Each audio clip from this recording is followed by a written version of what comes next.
Normally, Thomas Tuchel's very verbose in his post-match interviews. Not so much in that one. What did you make of what he said? He's incredibly frustrated. I think it's pretty obvious. Everything he says now is around the schedule and the injuries, and we don't have 5 subs in the Premier League right now, which I tend to agree with, but it's the way it is.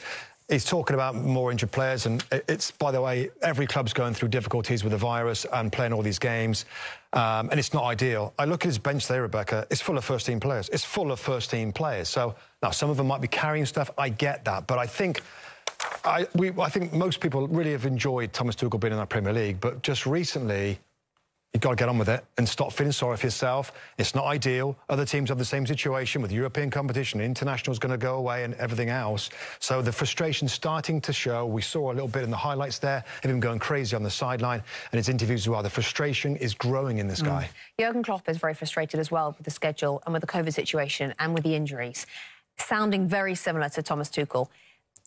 If you're a player, does that negativity seep into the dressing room? Because is there a correlation between the fact that Chelsea and Liverpool are stuttering a bit and both their managers are complaining? Well, that's where the man management comes in, because a lot of times, as he said there, he'll protect his players. So oftentimes when you have a rapport with your manager and when you have a relationship with the team, he'll come in and say all the right things. And then when you go out on camera, he'll tell us what he thinks by protecting his players. And as a player, you think, he's being clever here. But in the dressing room, as long as he's not giving that vibe out, I think they should be okay. But it is a valid question. It's a great question. Yeah, of course. Because I think we see that many times, Tim. We did a thing with Newcastle United with the top 30 moments where he lost it and the players lost it. Kevin Keegan, you mean? Kevin Keegan lost it, sorry, for Newcastle. And I think there is a little bit that does give them a slight out. Well, you know, we're playing all these games, and just to take the focus, the mind off of the game and being consistent. So I think there's something in that. Thomas, it was a great game for us to watch as a neutral, but how frustrating for you not to come away with 3 points after going a goal up? Very frustrating, of course, very disappointing, because we gave everything. We have enough big chances to decide the match, and it was a very intense match. We need another 2 changes because of injury. So, like in the dressing room, they're like completely exhausted. It's the same subject every single match day now. And we have a horrible decision from the referee. It's a clear penalty for 2-0. Not even checked, so everything against us. What were your thoughts on their goal? Did Danny Welbeck just get a little bit too much space? There's no space for him. There are 2 defenders, there's no space. What do you think specifically went wrong, perhaps in the second half, to let them get back into the game? Because we saw after half-time there was a lot more energy from them bringing the game to you. Yeah, of course, we have 2 injuries. Again, we play with the last drop. We have players on who need normally to be out after 60 minutes.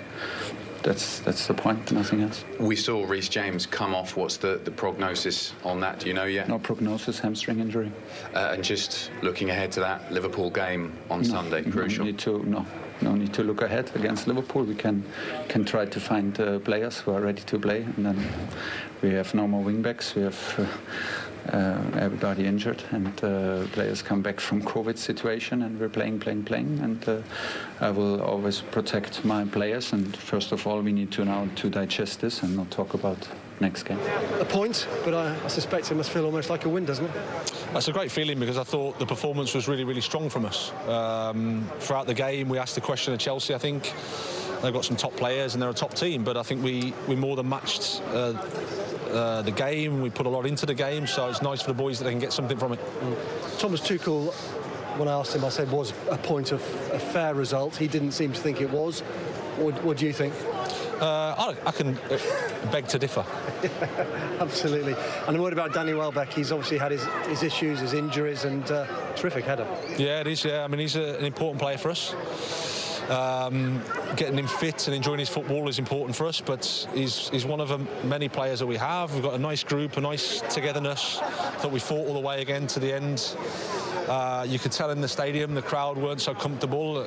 I think, you know, when you come here you need a bit of luck. They probably look at a couple of opportunities there to maybe put it at 2-0, but good defending from us. And while it's only 1-0, you know, anything can happen. And how important could Danny Welbeck, a fit Danny Welbeck, be for you? Yeah, of course. I mean, as I said, a Danny that's enjoying his football, that's fit, that's firing, is important for us. The more good players we have, the better, and Danny's a top player.